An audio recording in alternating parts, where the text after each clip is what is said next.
All right. We start giggling now. Now's the giggling time. Go. One, two, three, giggle. Giggle. Giggles, giggles. Hey, Hey, everybody. hey, Nima. And then hi, everyone. Can they hear us right now? Because you get the intro going? The intro's going, but man, it's skipping on my end. Uh-oh. Damn, it's skipping a lot. I thought that was on purpose. No, it's skipping a lot. Okay, but anyway, we should be on now, and everybody's... Yeah, you're perfectly on time with your little thing. Yeah. Hey, everyone. Welcome to Steadiocast. I'm Remy. I'm Nima. And we just watched episode 1 of season 3 of The Leftovers. That's right. Oh, you're a little show bit that lower I was than me. not really interested in until So good.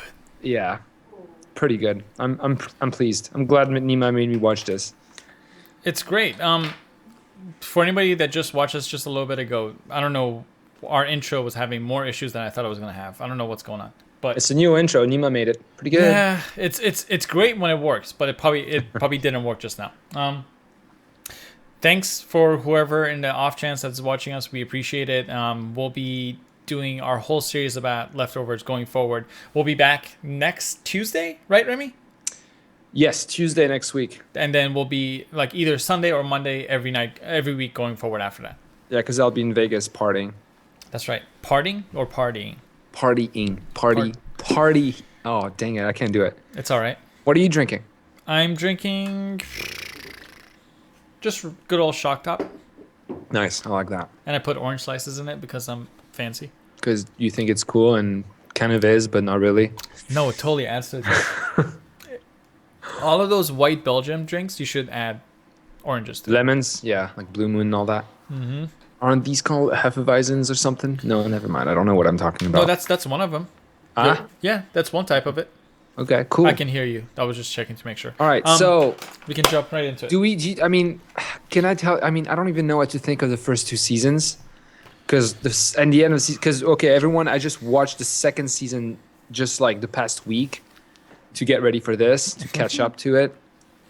And what a show, man! I still don't know if I like it or not. Dude, what the fuck is going on? Like, in this first episode, basically, right? I haven't seen the show for like a whole year, so I feel like I'm just being tossed in front of a truck, and I have no idea what the hell is going on. And we don't know if he throws that thing in the end.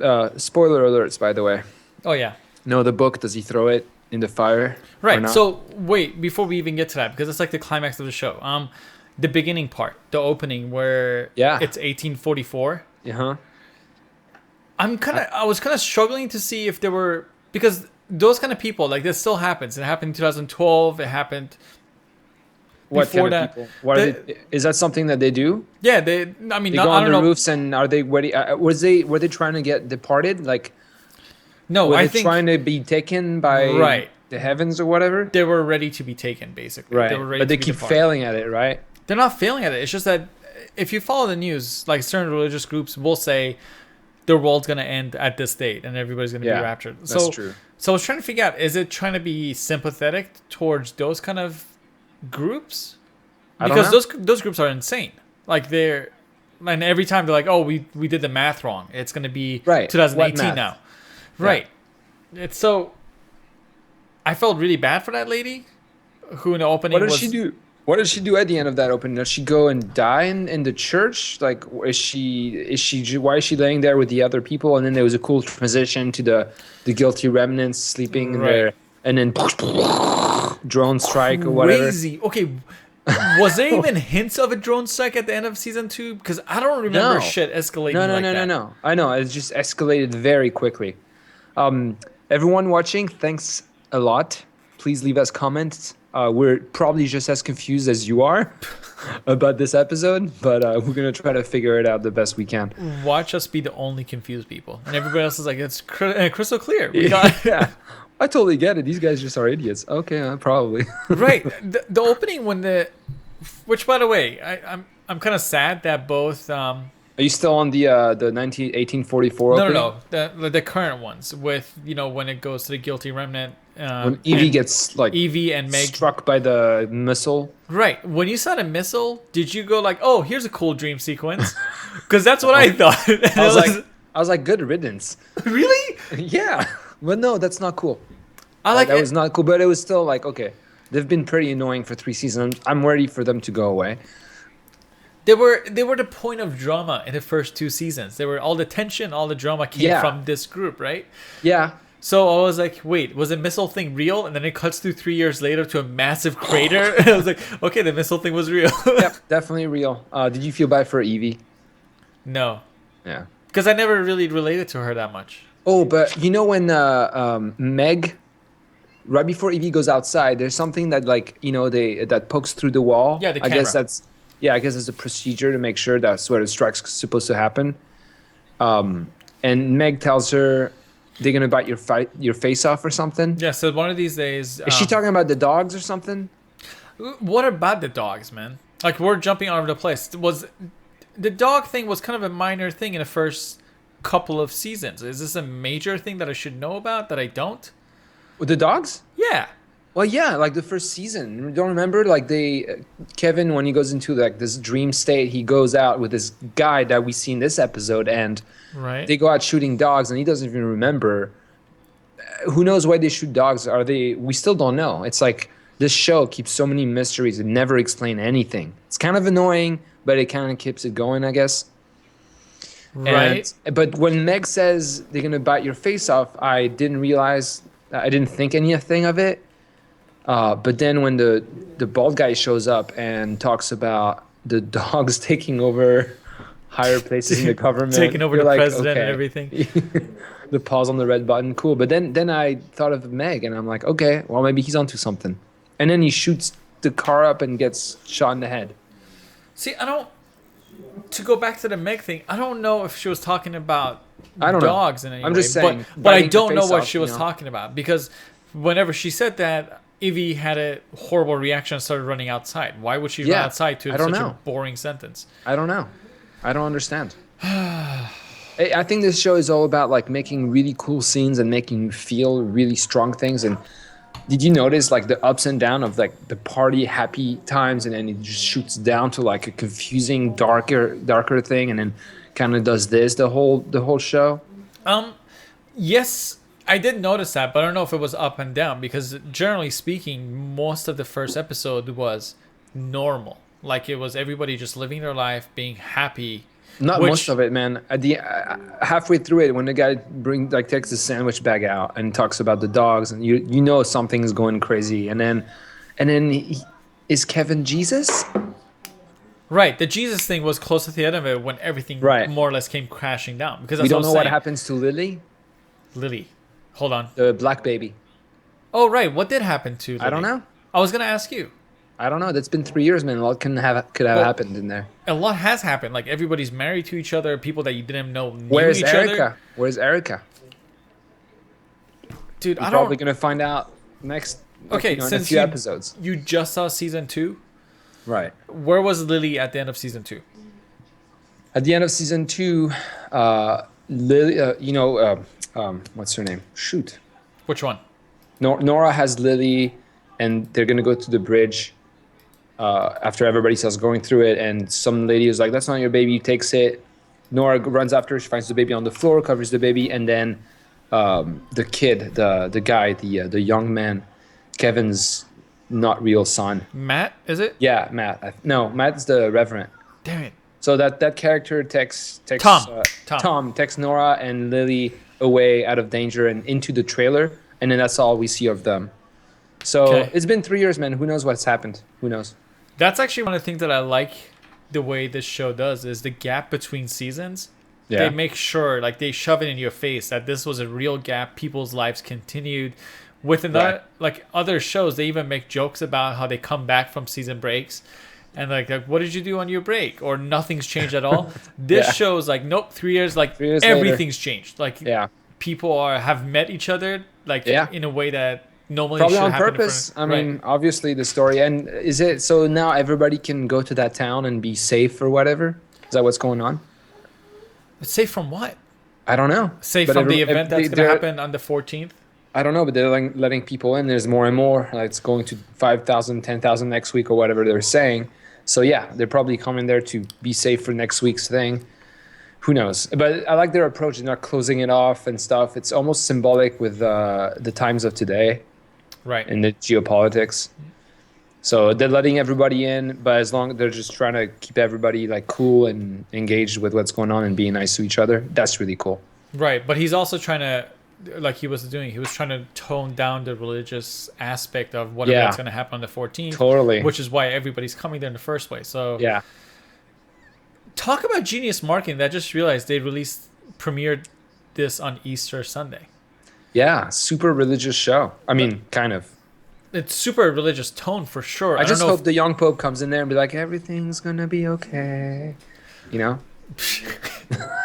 I don't know. Because that's what the young pope was like. Yeah. I don't know. Ooh, I hear doggies. Yeah. You hear a baby. All right. But now we can jump to the end of it, which was an incredible ending for an episode. Goosebumps, man. Right. Like... So right off the bat, something happens about, Kevin. I mean, it's all around him at this point. He's always been the hero of this show. Right.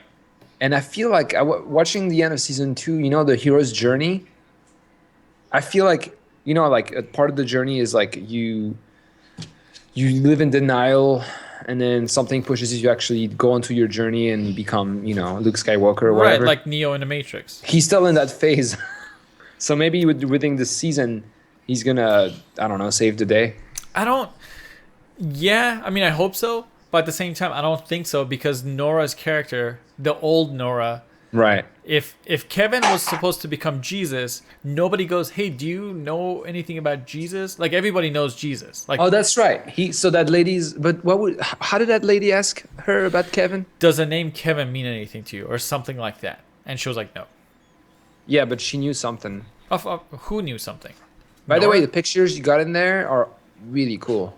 They are awesome, but they're all like every single one of them is just like slightly out of focus. It's really annoying.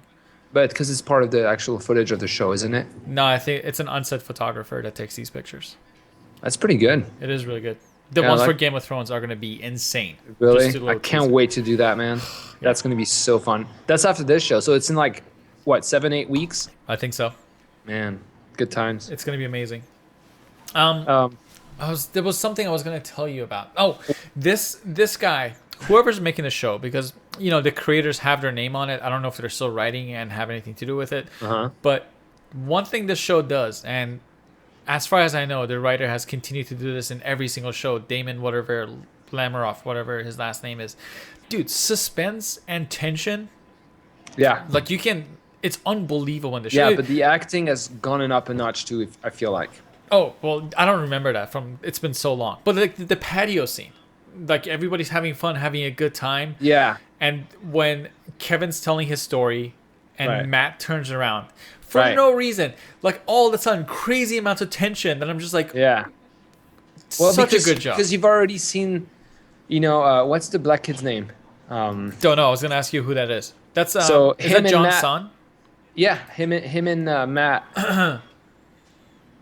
They already, they're hiding something by this point, and so they look at each other during that scene, and like you said, the drama is like so well done there. I don't know, it's good, but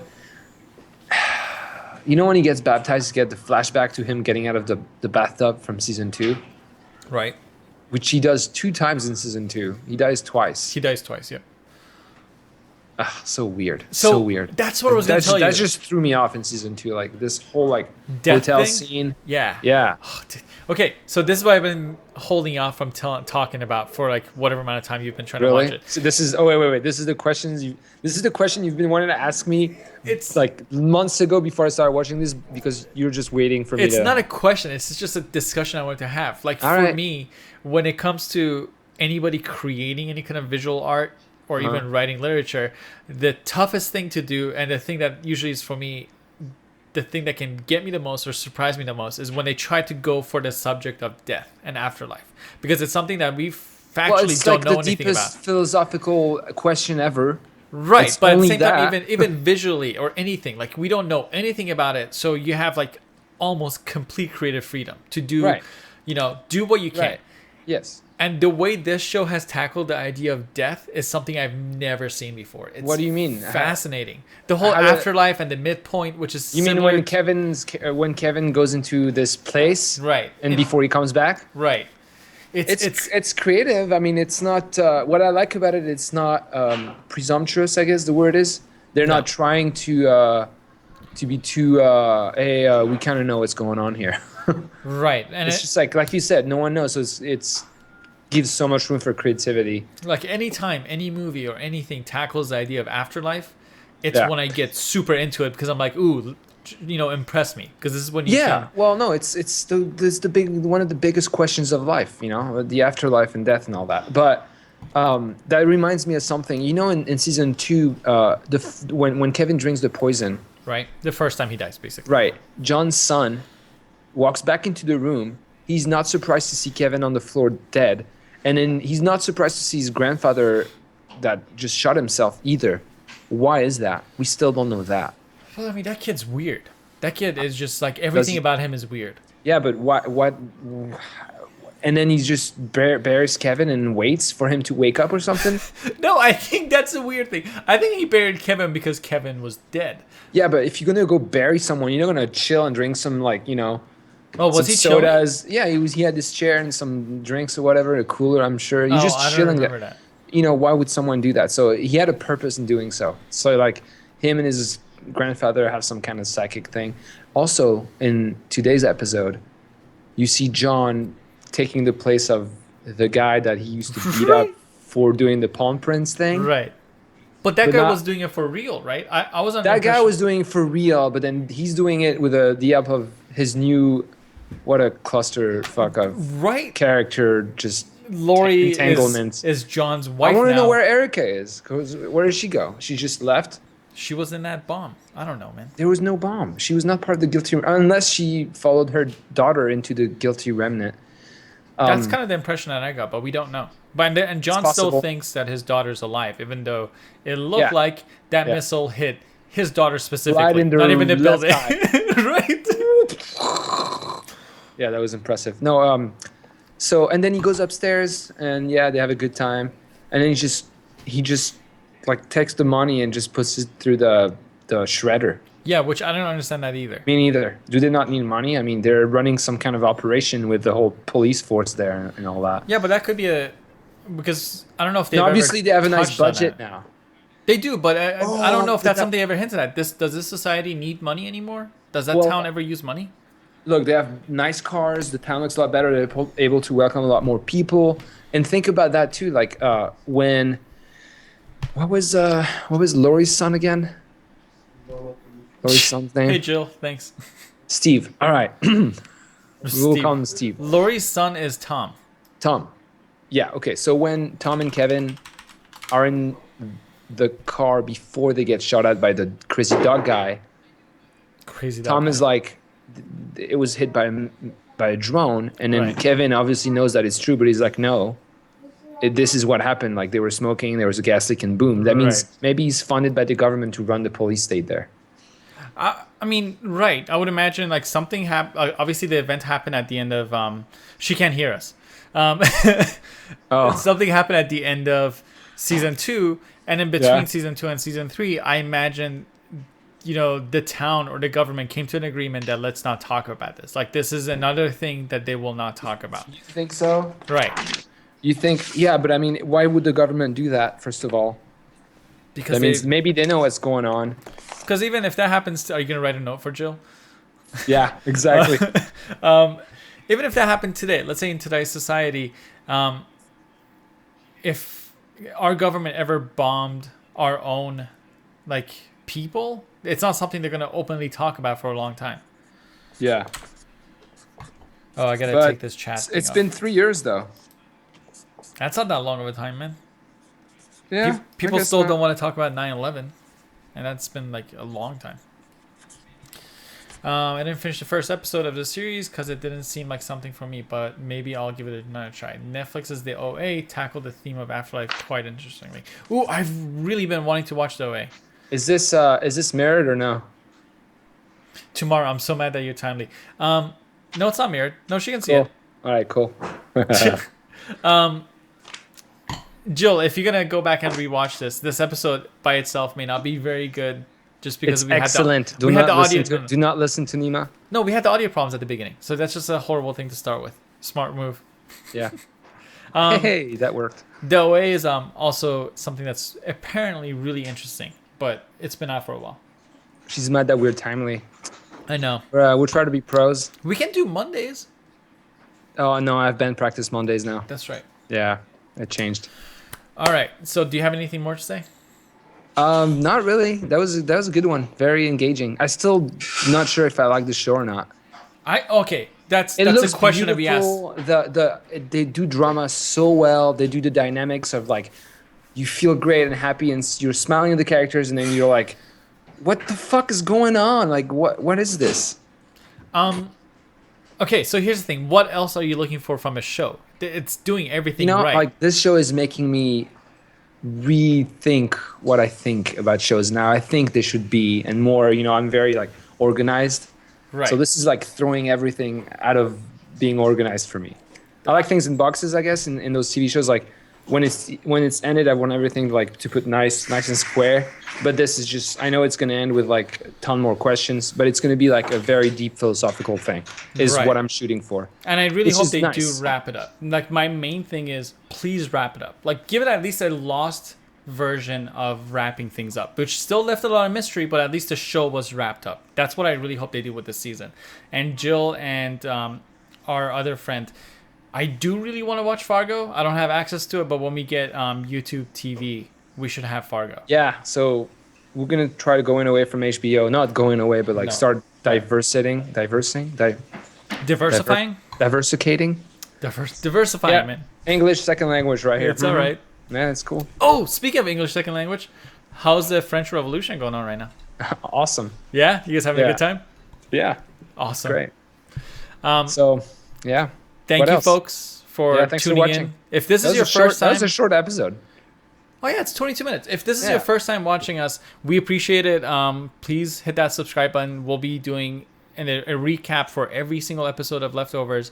And then we're going to jump right into something different for Game of Thrones. It's kind of a bigger project that we're working on. And then we're going to do our episodic recap of Game of Thrones immediately after that. We look happy? Did we not look happy before?